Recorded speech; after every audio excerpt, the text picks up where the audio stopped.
One minute you are living the RV dream, the next you're in the ER far from home. What you do next is so important. I'm Patti Hunt, and you're listening to the RV Life Podcast.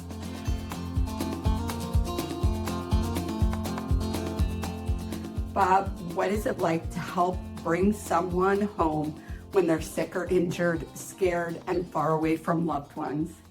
Patti, as a healthcare professional and a nurse, it is one of the great joys to be able to help somebody in one of their worst times of their life. Bob Bacheler is the Director of Nursing, Specialty Flight Physiologist. Some of these are going to be difficult words. Yeah. Certified Flight Registered Nurse, Certified Critical Care Registered Nurse, Certified Dementia Practitioner, and Certified Travel Health by the International Society of Travel Medicine. There are a whole lot of letters after the name. Bob has been a critical care nurse for over 30 years and a flight nurse for over 15 years. Bob is a passionate advocate for the professionalism of flight nursing and specialty commercial medical escort services. Bob is currently the managing director of Flying Angels, which has RNs and doctors around the U.S.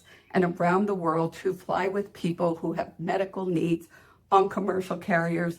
That is a mouthful. I think that's it. We're done with the show. Wow, it sounds like I've been doing this for a while. Yes, wow. It does. And I wanted all of these things pointed out that you do because obviously you are incredibly qualified. I want to start with people going out, whether they're full-time, whether they're part-time, whether they're taking that weekend trip in the car. There are some things that people need to take with them to be prepared. You know, if you're out camping and you have an emergency, what type of let's start with basic paperwork. What types of things should people have with them? Well, as far as paperwork goes, everybody should have their go-to file. This is a file that's going to list all their medical conditions. This is going to list all their insurance. This is going to list all their points of contact. There's an organization called the Aging Life Care Association, and what they do is they care for seniors. And one of the terrific things that they've come up with is your Go packet. It's a red folder that everybody should know where it is, and there should be copies of it. And in the event that something happens, if you're in an emergency, if you're in an accident, if something catastrophic happens, you're not rooting around saying, where's my insurance? Who's my doctor? Who are my points of contact? Who are my specialists? Everything in one particular place that you can just open up, and everything you need to know is in there. I think everybody needs a wipe-off type board, the name of the campground that you pulled into, the site number you're at, and the emergency number for the campground, because I didn't realize this, but I was told that at some campgrounds, if ambulance or emergency is coming, the campground needs to know to open the gate. Mm-hmm. And GPS will be able to take EMS to the campground, but if you're in Site 512, they're going to have a heck of a time. So right. This ideally, once you have the emergency and you call 911, hopefully somebody at the front desk or the reception can actually guide them into where Site 512 is. And that's exactly because, again, my RV community, if you're in Thousand Trails, Orlando, looking for a site, there's over 1,100 sites mm-hmm. there. You don't want the ambulance to have to figure out where to go. So that's so important.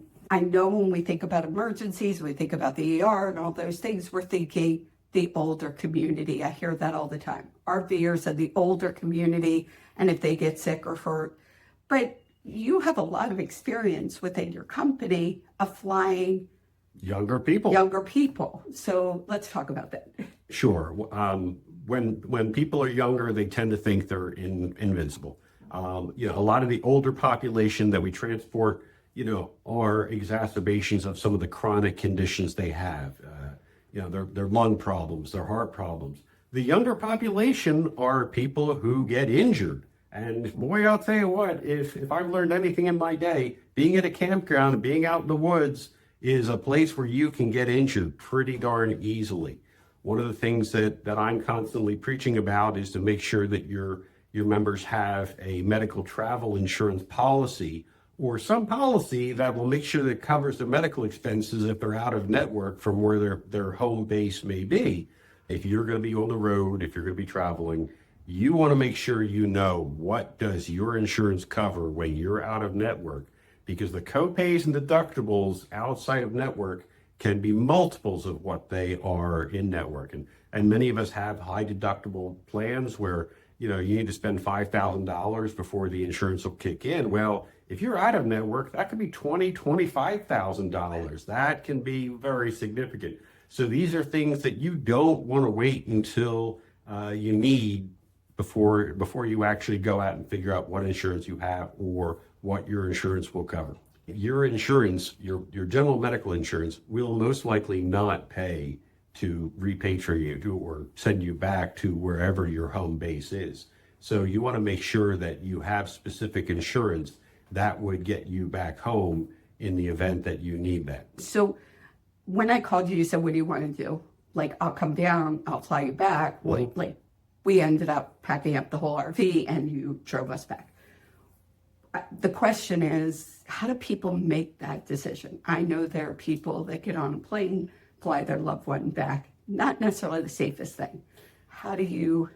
Well, as you identified earlier, you want to be around family. You want to be where your support structure is. So in your particular case, your support structure was here in Philadelphia. Your children were here in Philadelphia, and Dan.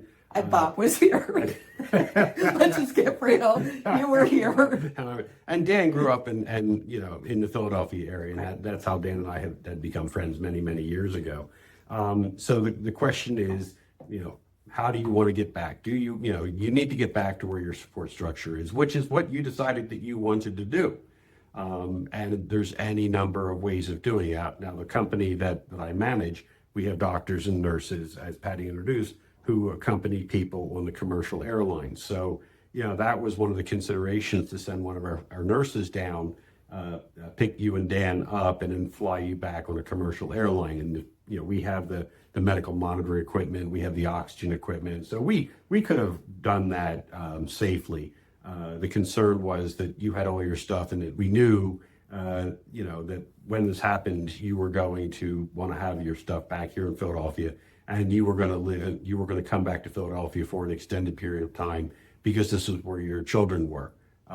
So in that particular case, yes, we flew down and you had your stuff loaded up in a U-Haul. So we just drove back that way. But, normally I would have just recommended that we send one of our team down, get Dan. And then we have a go-to guy named Doug, who was terrific flight nurse, been with us for since day one, and he would have gotten you back. Yes, so, absolutely. Now the problem there was all your stuff, and your RV would have been in Florida, but we got your stuff back, and your RV was there for a while anyway. Everybody's familiar with the air ambulance companies, the private Lear jets that transport people around, and that's one way to go. But in many cases, this is an out-of-pocket expense for people. So it's a fraction of the cost to fly somebody on a commercial airline with a flight nurse than it is to put them on their ambulance. A lot of people don't know our service is even an option. And again, the problem is when somebody is in a crisis situation, they may not have days and weeks to research this and see what are all the options out there. But how do people determine, do I need an escort? So there are people that will escort somebody back that does not have medical background. A company like Flying Angels that does have highly qualified certified nurses, or I could get on the airplane myself. How does somebody determine that? The vast majority of people that we're transporting are in the hospital system. In other words, they've had their stroke, or they've had their heart attack, or they've had their injury, and are all of a sudden they're in the ER. And that's where the decision is being made, what is best for the patient. It's not terribly common for us to be dealing with people in their own ER, in their own RVs, saying, well, we're not quite sure, what do we want to do? Do we want to go home?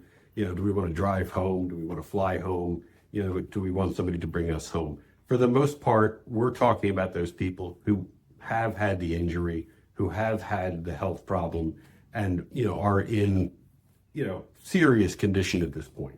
And hopefully nobody ever needs anything we talked about. Nobody ever needs this. You're RVing, you're traveling, you're enjoying life. It's just nice to be prepared, right? Well, as you said, it's necessary to be prepared, just as you want to be prepared for that mechanical breakdown that you hope never happens. You want to be prepared for that medical breakdown if something ever happens.